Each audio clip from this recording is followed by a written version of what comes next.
taklim saat ini yaitu dengan kajian Fadhailul A'mal dan referensi kitab Durratun Nasihin. Kita lanjutkan sampai masih halaman 133 ya, 133.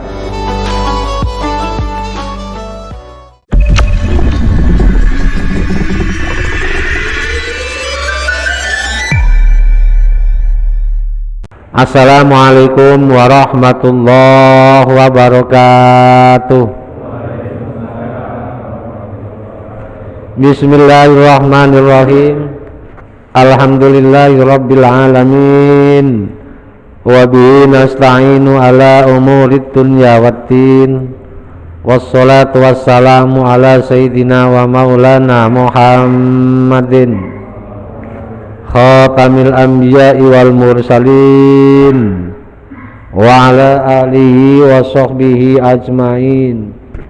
Qalu subhanaka la ilma lana illa ma 'allamtana innaka antal alimul hakim.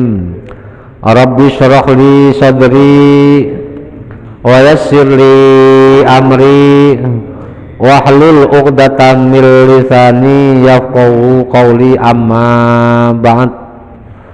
Hadirin Bapak sekalian jamaah taklim Masjid Al-Ikhlas Perumahan Grial Bakwangi 1 Sepatan Timur, Tangerang, Banten. Semuanya mudah-mudahan senantiasa dalam perlindungan Allah Subhanahu wa ta'ala. Semoga mendapatkan kemuliaan dari Allah dunyan wa ukhron, amin ya rabbal alamin. Selawat salam semoga tercurahkan kepada baginda Nabi Agung Nabi Muhammad sallallahu alaihi wasallam dengan ucapan Allahumma sholli ala sayyidina Muhammad wa ala ali sayyidina Muhammad. Semoga kelak di hari kiamat kita termasuk umatnya yang akan mendapatkan syafaatnya, amin ya rabbal alamin. Hadirin jamaah taklim sekalian, mari kita lanjutkan taklim saat ini yaitu dengan kajian Fadhailul A'mal dan referensi kitab Durratun Nasihin. Kita lanjutkan sampai masih halaman 123 ya, 123 ya, 133 baris 1 2 3 4 5 6 7 8 9 10 11 12 13. Sebelum 3 baris di atas warawiyah ya. Ya, di atasnya itu masih 3 baris, kita habisin dulu. Bismillahirrahmanirrahim. Qala al-muallifu rahimahullahu ta'ala wa nafa'ana bihi wa bi ulumihi wa bi barakatihi fid dharaini, amin. Bismillahirrahmanirrahim. Kemarin minggu yang lalu adalah dengan tema yaitu bahwa malaikat Israel tidak akan pernah salah dalam mencabut nyawa ya. Itu kemarin itu karena apa? Itu sudah proyek yang Allah berikan kepada malaikat yang sudah diberi tugas, tidak pernah salah malaikat melaksanakan tugasnya. Kemudian kemarin saya sampaikan pula bahwa malaikat Israel mencabut nyawa orang-orang mukmin itu kesulitan nggak karena ditolak semua dari semua anggota badan, mulai dari atas sampai bawah menolak. Karena masing-masing anggota badan punya tim keamanan, punya tim security. punya tim security. Yang keluar bukan tuan rumahnya, tapi yang menolak security-nya. Begitu malaikat Israel masuk, yang keluar security-nya. Malaikat Israil datang dengan kasar, sekuritinya lebih kasar. Malaikat Israil datang lunak, lebih lunak. Kemudian akhirnya malaikat Israil tidak ada jalan untuk mencabut nyawa orang-orang mukmin, sehingga lapor kepada Allah, kemudian dikasih solusi. Kemarin sudah seperti itu, dan itu semua solusi untuk meringankan Israel dan meringankan orang-orang yang beriman ketika sakaratul maut. Itu semua karena apa? Famin barokatismi, itu semua berkah asma Allah, asmaul mu'azzam, nama-nama Allah yang sudah tertanam sangat dalam hati dan jiwa orang-orang yang beriman. Apalagi manusia, malaikat Israil aja bisa dilumpuhkan dengan asma-asma Allah yang senantiasa disimpan dalam hati yang paling dalam orang mukmin. Mungkin kita ingat ketika cerita Nabi Muhammad pulang dari medan perang, ya, dikejar oleh orang-orang musyrik. Kemudian itu berhadapan tatap muka satu lawan satu Nabi Muhammad dengan Suroko. Kemudian Suroko dalam hatinya, wahai Muhammad, sekarang nyawamu sudah di ujung pedang saya. Siapa yang akan melindungimu, wahai Muhammad? Untuk itu stop kamu untuk memperjuangkan agamamu, ikut agamaku. Stop semua kegiatanmu, baik di masjid, di mushola, di mana, stop. Nanti kamu akan selamat. Sekarang nyawamu sudah di ujung pedangku. Sekali lagi Muhammad, siapa yang akan menyelamatkanmu dari pedang saya ini? Nabi Muhammad menjawab dengan yakin, yang menyelamatkan jiwaku, nyawaku, badanku pada saat ini adalah Allah Rabbul Jalil, yang telah menciptakan aku, menciptakan engkau, menciptakan kita semua. Dengan sebutan kalimat Allah diucapkan oleh seorang nabi yang sangat mantap, dengan kalimat yang fasih,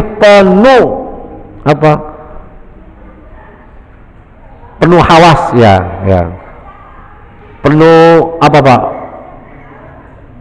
penuh tekanan dalam hati, penuh sugesti. Ketika itu Suroko tidak bisa berkata, dengan tangan gemetar, semua anggota badan gemetar, nggak bisa menahan itu pedang karena tangannya goyang sambil mendengar kalimat Allah, jatuhlah pedangnya. Sekarang gantian Suroko, pedangnya diambil Nabi Muhammad. Siapa yang akan menyelamatkanmu sekarang? Sekarang pedangmu sudah berada di tangan saya. Siapa yang akan menyelamatkan nyawamu jika aku bunuh kamu sekarang? Jawabnya Suroko, engkau yang memberikan keselamatan buat aku. Ini menggambarkan bahwa apa? Mim barokatismi, berkat asma Allah yang sudah tertanam di dalam hati jiwa orang-orang yang beriman, bisa meruntuhkan hati perasaan malaikat Israel. Hanya diperlihatkan nama Allah di dalam telapak tangan Israel, kemudian roh tersebut keluar dengan mudah. Famin barokatismi, mongko saking berkah asma Allah, tansorifu hilang anhu saking asma apa miraratun naz'i, rasa sakite sakaratul maut. Karena hanya berkat nama Allah yang ditulis di tapak tangan Israel, kemudian bisa menghilangkan rasa sakitnya sakaratul maut.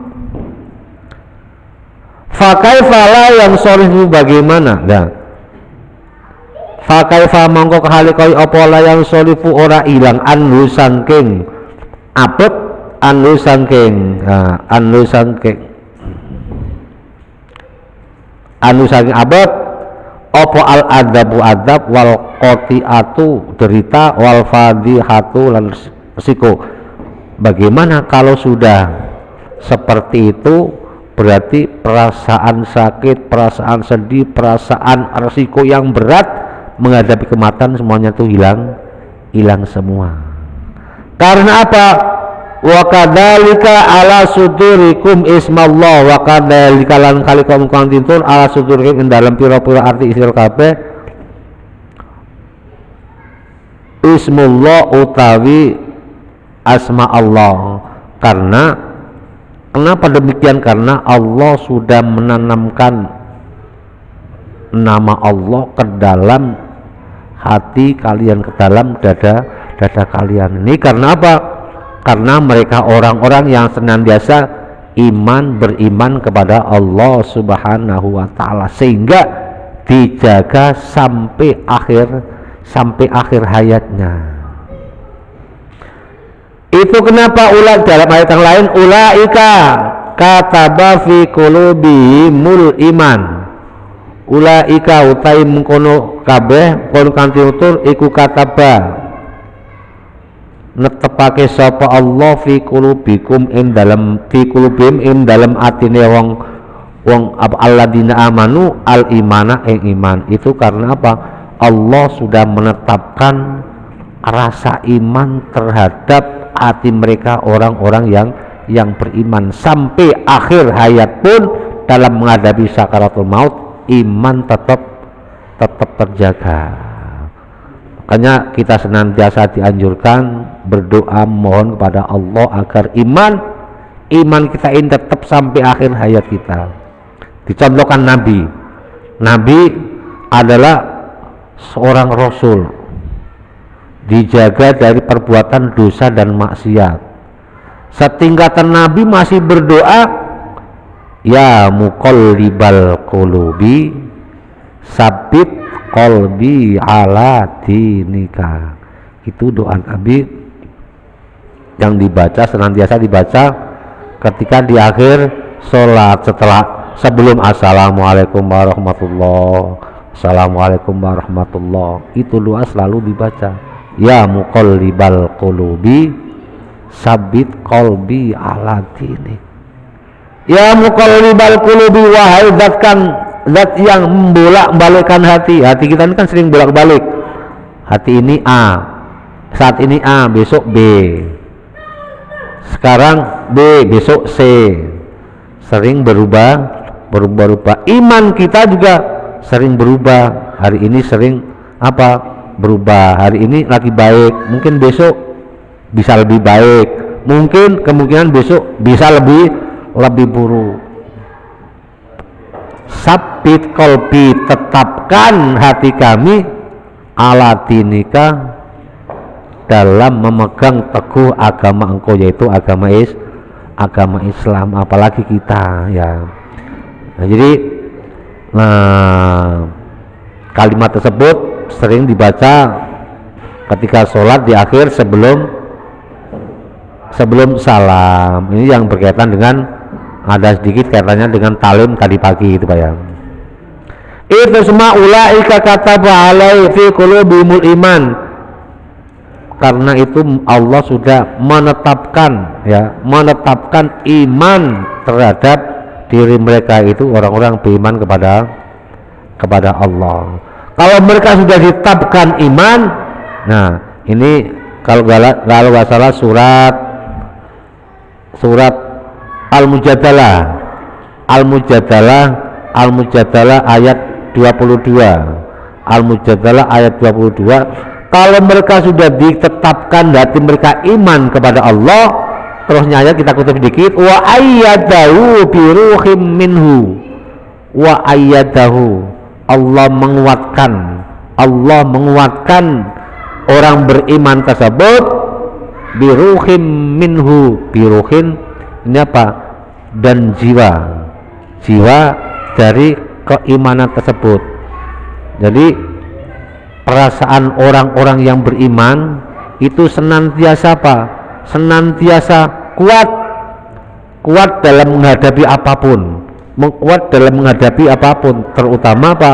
Kalau itu memang itu bagian daripada ujian daripada kita senantiasa insya Allah kuat untuk menghadapi itu semua. Wa ayyadahu bi ruhim minhu.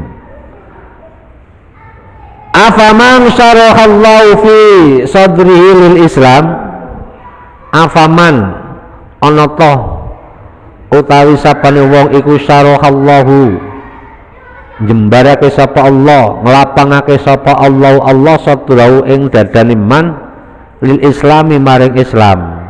Fa wa mengko tawi uman iku ala nurin ing atase nur mirrobi saking pangerane man.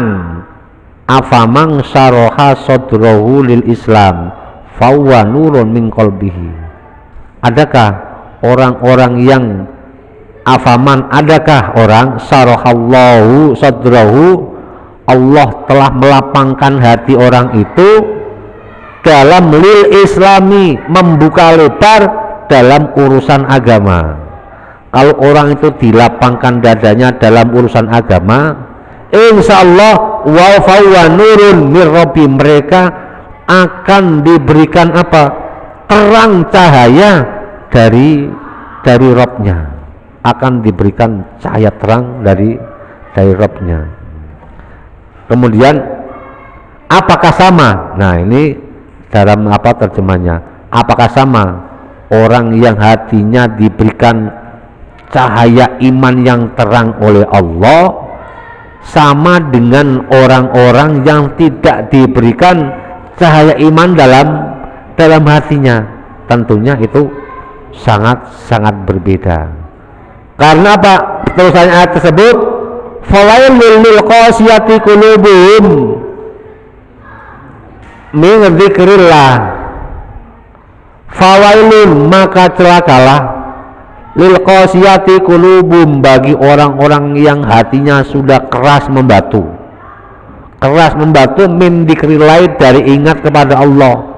Mereka hatinya sudah keras, sudah tidak mau ingat kepada Allah, sudah tidak mau ingat kepada Allah lagi, sehingga kata iman itu hilang baik dari mulutnya, apalagi hilang dari hatinya. Kalau orang seperti itu, ulaika fi dhalalim mubin, orang itu adalah dalam kesesatan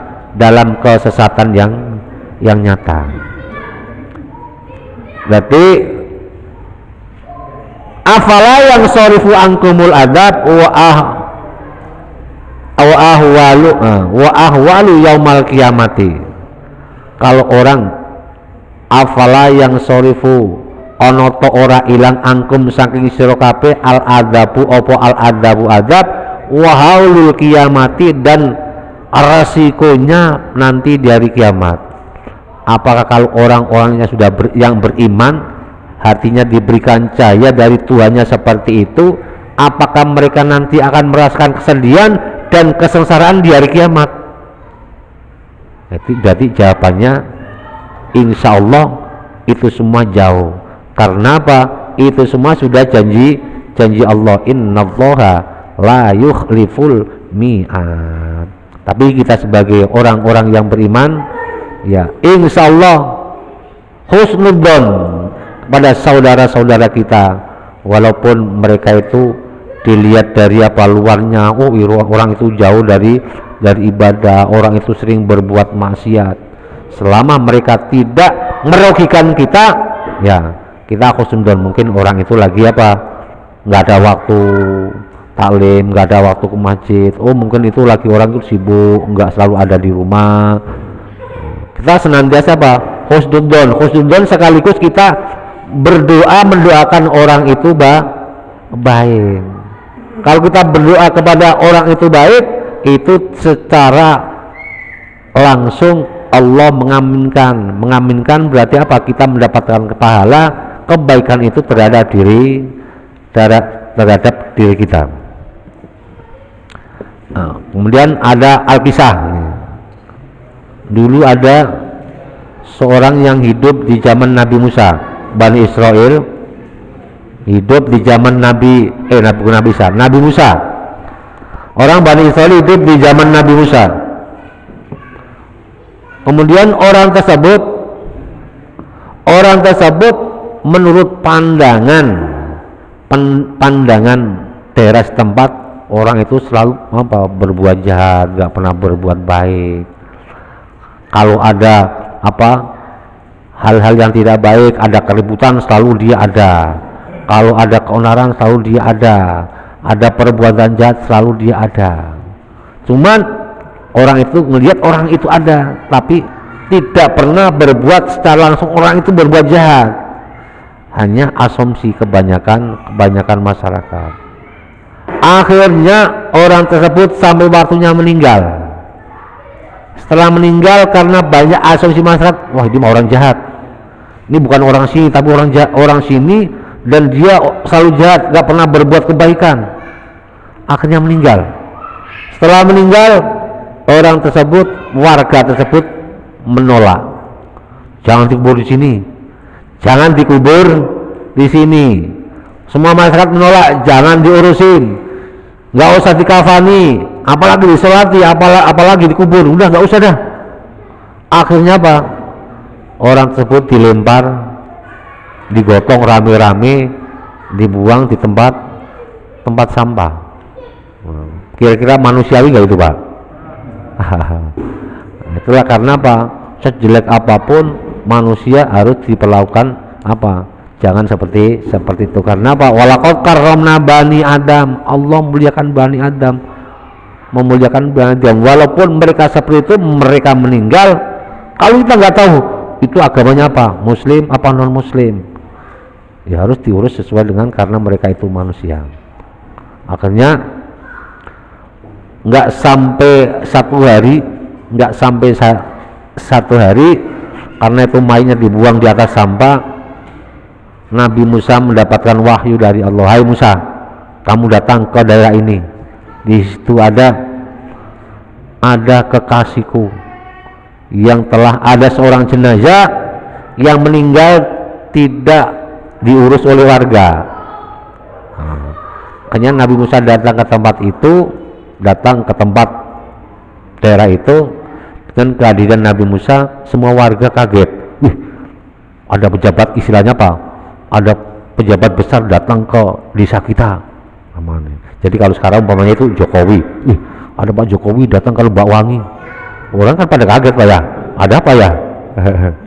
Pada kaget. Akhirnya Pak Nabi Musa menanyakan, apakah ada orang yang meninggal di sini yang kemarin jam sekian hari ini? Oh iya Nabi Musa. Kok Nabi Musa tahu? Ya tahulah kalau itu ya. Istilahnya Pak, kok Nabi Musa tahu? Akhirnya Pak, pendek ceritanya, sekarang orang itu ada di mana? Nabi Musa dibawa ke tempat. Oh kenapa engkau memperlakukan jenazah orang ini seperti ini? Kemudian tokoh masyarakat ditanyain, disampaikan, oh ini orang ini begini, pokoknya orang ini jahat gini ya. Orang ini jahat, orang ini nggak pernah berbuat kebaikan. Kemudian Nabi Musa, karena Nabi Musa adalah kalimullah, ada perkara ada satu kasus, ada peristiwa, langsung Nabi Musa dialog kepada Allah, ya Allah, kenapa ini ada seorang kok seperti ini, apa dosa mereka sehingga kaum warga ini tidak mau menerima jenazah ini, apa salah mereka? Engkau yang lebih tahu ya Allah. Akhirnya Allah memberikan gambaran.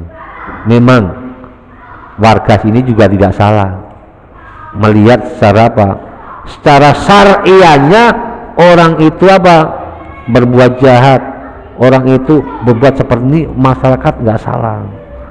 Tapi sebelum orang ini meninggal, dia menyampaikan beberapa kalimat, yaitu istilahnya minta ampun kepada Allah atas segala dosa dan maksiat yang sering dilakukan, karena segala perbuatan kejahatan yang sering dilakukan itu semata-mata bukan kesalahan dia, karena kondisi. Kemudian yang kedua, ampunilah aku ya Allah, biarpun aku seperti ini, aku senantiasa bersama orang-orang yang soleh. Saya menghargai orang-orang yang soleh, saya cinta terhadap orang-orang yang soleh. Seandainya ada orang-orang soleh, orang-orang yang beramal baik, dia membutuhkan saya, memerlukan tenaga dan pikiran saya. Kemudian di satu sisi ada orang yang teman-teman saya menginginkan itu semua, saya utamakan mereka, orang-orang yang soleh.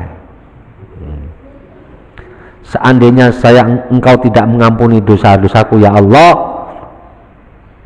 wali-wali engkau, nabi-nabi engkau, orang-orang yang soleh, tentu tentu tidak suka. Yang suka setan, iblis, semuanya suka. Tapi seandainya engkau mengampuni aku ya Allah, para nabimu, para walimu, para orang-orang yang engkau cintai, mereka akan senang melihat aku mendapatkan ampunanmu. Jadi gambarannya orang tersebut lantaran menghargai bersama orang yang soleh, berbuat baik terhadap orang-orang yang soleh, mereka mendapatkan ampunan dari Allah Subhanahu wa ta'ala.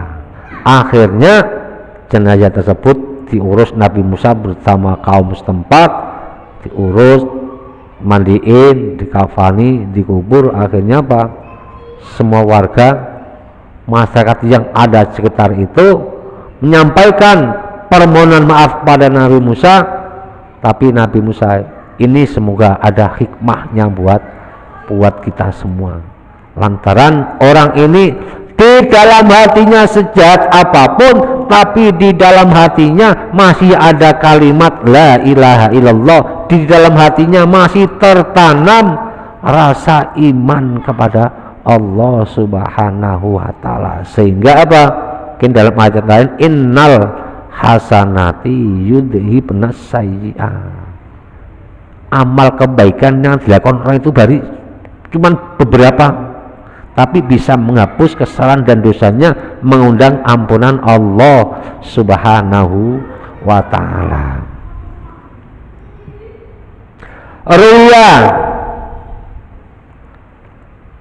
Ruya diceritakan, ruya dan ceritake annau satame kelakuan tafakkaro iku berpikir sopo ba'dul arifina, sebagian orang-orang yang arif. Orang arif ada parif.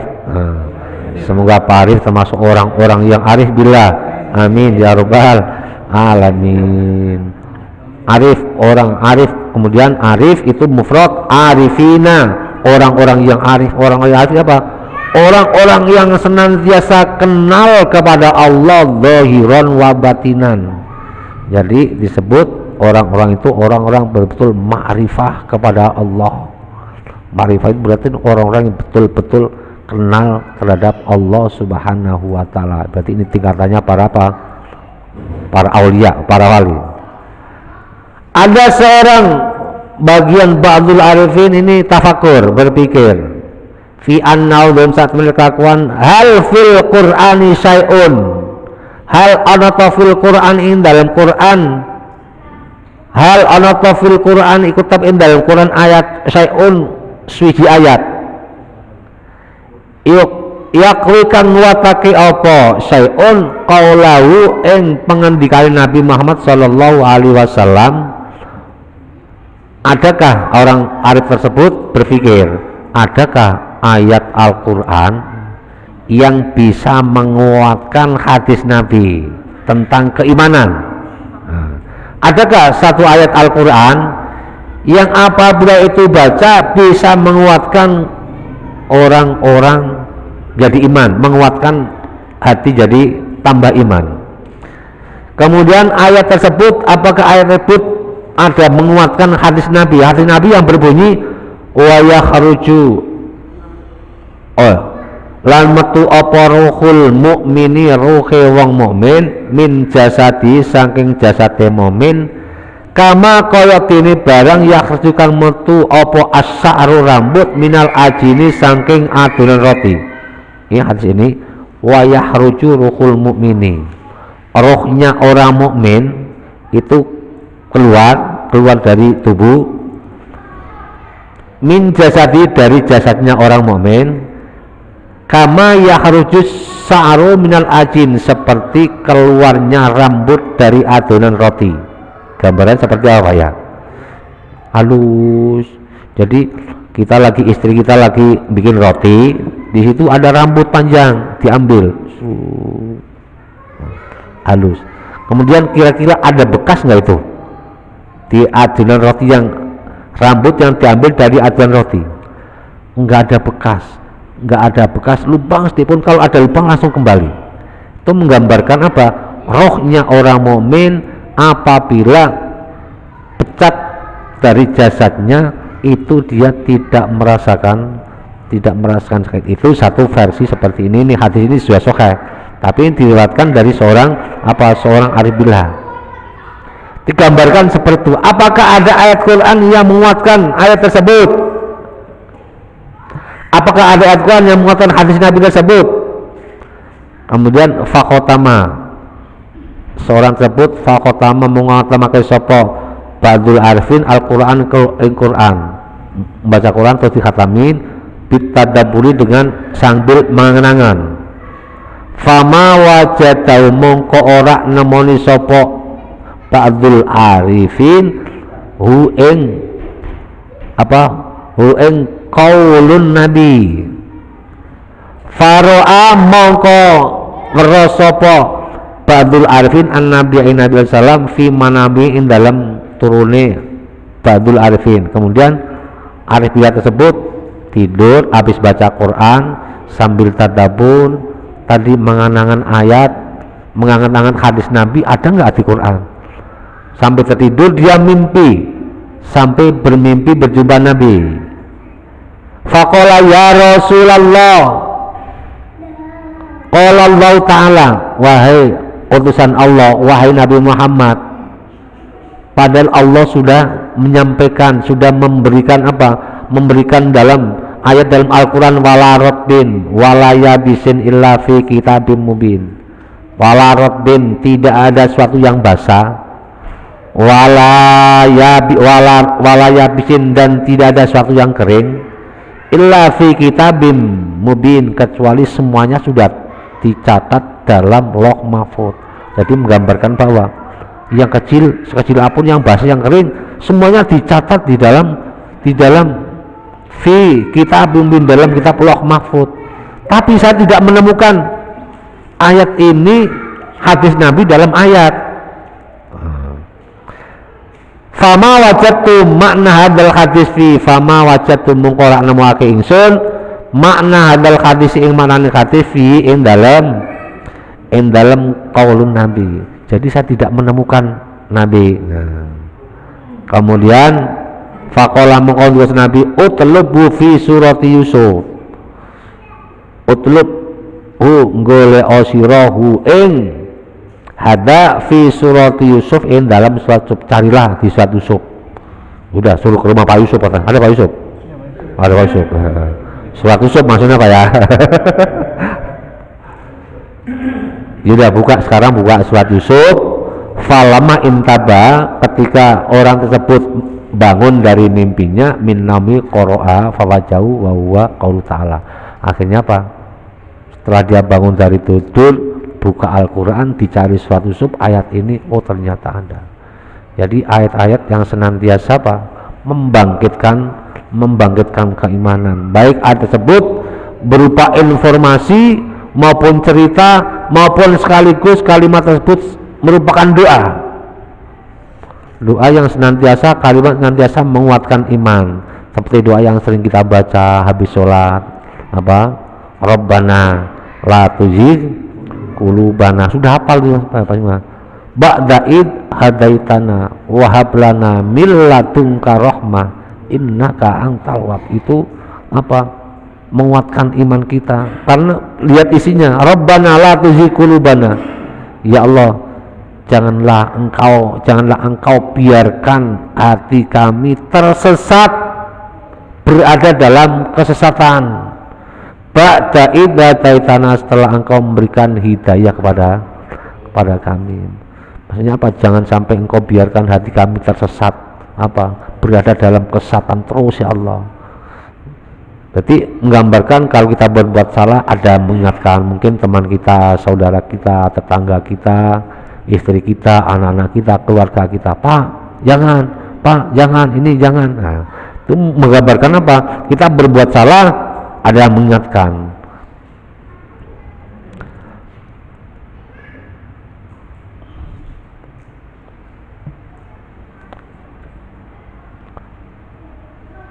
Fakola. Nah kemudian, ini kemarin sudah kita baca kayaknya nih ya, yaitu dibaca surat Yusuf, mungkin yaitu yang berkaitan dengan ceritanya bahwa ceritanya Imro'atul Aziz Siti Zulaikha punya kasus dengan Nabi Yusuf. Setelah Siti Zulaikha, Imro'atul Imran itu punya kasus dengan Nabi Yusuf, gampangannya itu apa? Puber kedua gitu ya, puber kedua, cinta mati dengan Yusuf. Cinta mati dengan Yusuf karena apa? Saking tampan luar dalamnya, elok luar dalamnya Nabi Yusuf, sehingga peristiwa tersebut terdengar seluruh masyarakat, seluruh kota dengar bahwa Siti Zulaikha gandrung dengan Yusuf. Yusuf waktu itu dianggap jadi budaknya ya, jadi kerja di satu kerajaan. Kemudian ketika semua warga, orang-orang di sekitar, terutama kaum perempuan, mempunyai curiga suudzon yang buruk terhadap Imro'atul Aziz Siti Zulaikha ya. Akhirnya semua warga itu yang kaum dipanggil ke kerajaan. Setelah dipanggil ke kerajaan ya, disiasati, dikasih buah. Setelah dikasih buah, masing-masing seorang perempuan dikasih pisau. Setelah dikasih pisau dengan buah, nah ini terusnya, ukhruj alaihinna falamma ra'aynahu akbarnahu wa qatta'na aydiyahunna. Waqalat lan ngendika sapa Imro'atul Aziz, ukhruj, metu sira Yusuf keluar, alaihinna ing atase pira-pira nisa, pira-pira wadon. Kamu keluar Yusuf untuk keperluan bisa dilihat oleh ini ibu-ibu semua yang di warga ini. Falamma ra'aynahu, mongko semangsane ningali sapa piro-piro wadon ya hu ing Yusuf, akbarnau, mereka merasakan heran saking gantengnya, saking eloknya. Berarti semua kaum ibu, kaum hawa, wajahnya fokus kepada Nabi Yusuf, mulai dari bawah sampai atas dilihat ya. Tidak terasa dengan fokus melihat Nabi Yusuf ya, mulai dia sampai bawah, dia nggak sadar bahwa dia itu megang pisau dan buah. Setelah megang pisau dan buah, wajahnya lihat Nabi Yusuf, tangannya megang pisau dan buah sambil motong-motong buah, buahnya dipotong sudah habis, dia nggak terasa ternyata yang dipotong jarinya. Setelah mereka sadar, tapi dia waktu itu tidak merasakan seketika jarinya kepotong, tangannya kepotong, darahnya bercucuran, dia tidak merasakan sakit, malah semakin mengagumi gimana? Wa qulta hasalillah mahada basoro, ini mah bukan manusia, illa malakun karim, ini mah bukan manusia, ini mah malaikat. Anggapnya itu malaikat, saking tidak pernah ditemui saat itu. Setelah mereka sadar, ternyata mangganya habis, buahnya habis, tangannya dipotong semua, tidak merasakan sakit. Itu menggambarkan bahwa kalau kalian fokus iman, fokus hanya kepada Allah, apalagi cuman pisau motong tangan, rohmu keluar dari badan, keluar dari jasad, tidak akan merasakan sakit sedikit pun. Ini termasuk tadabbur Al-Qur'an. Seperti seperti itu. Hadirin jamaah alim sekalian yang saya dimuliakan Allah, udah siapa ya? Nah, kita baca sedikit lagi. Al-ayah lamma ra'ayna semasa ninggal ingsun Jamal Yusuf ing gantengnya Nabi Yusuf. Nah, ketika orang itu melihat gantengnya Nabi Yusuf, istaghol nabihi, mereka saling sibuk. Wa ma wajadna alamal qat'i, mereka karena apa? Sibuk, tertegun, fokus terhadap penggantiannya Nabi Yusuf, eloknya Nabi Yusuf, tidak merasakan sakitnya tangannya terpotong. Jadi gambarannya seperti itu.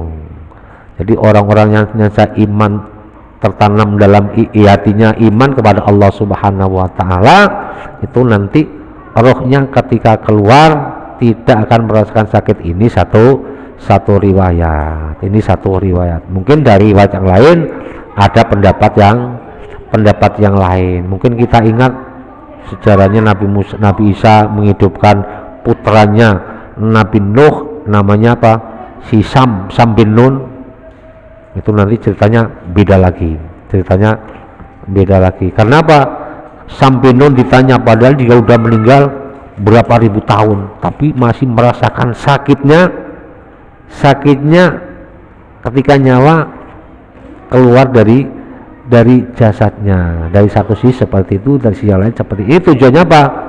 Saling menguatkan supaya iman kita tetap tertanam sampai akhir hayat kita.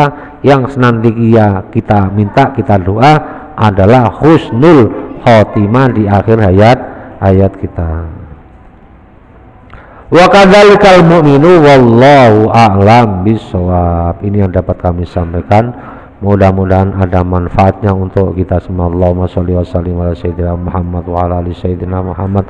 Alhamdulillahirabbil alamin. Ya Fattahu ya Alim, iftah lana fathan qariba wa alimna ilman nafi'a. Allahumma alimna ma 'allamtana, alimna ma la 'allamtana, alimna ma yanfa'una, alimna ma la yanfa'una, innaka ta'lamu wa la na'lamu wa anta 'allamul ghuyub. Allahumma inna na'udzubika min ilmin la yanfa' wa min qalbin la yasha' wa min nafsin la tasba' wa min du'ain la yustajab wa min syarri dzalikal arba' bi rahmatika ya arhamar rahimin. Allahumma jalla auladana wa talamidana wa anri baitina wa man hadara fi hadhil jama'a min ahlil ilmi wa ahlil iman wa ahlil taqwa wa ahlil ibadah wa ahlil qur'an wa ahlil rizqi wa ahlil du'a wa ahlil khair wa la tajalna wa iyyahum min ahli syarri wad dhair innaka ala kulli syai'in qadir. Rabbana atina fid dunya hasanah wa fil akhirati hasanah wa qina adzabannar. Sallallahu ala sayyidina Muhammad wa ala alihi wa sahbihi wa sallam. Subhanaka rabbika rabbil izzati amma yasifun wa salamun alal mursalin walhamdulillahi rabbil alamin. Al-Fatihah. A'udzu billahi minasy syaithanir rajim. Bismillahirrahmanirrahim. Alhamdulillahi rabbil alamin arrahmanir rahim maliki yaumiddin iyyaka na'budu wa iyyaka nasta'in ihdinas siratal mustaqim siratal ladzina an'amta 'alaihim ghairil maghdubi 'alaihim waladdallin. Kurang lebihnya mohon maaf. Billahi taufiq wal hidayah. Wassalamualaikum warahmatullahi wabarakatuh.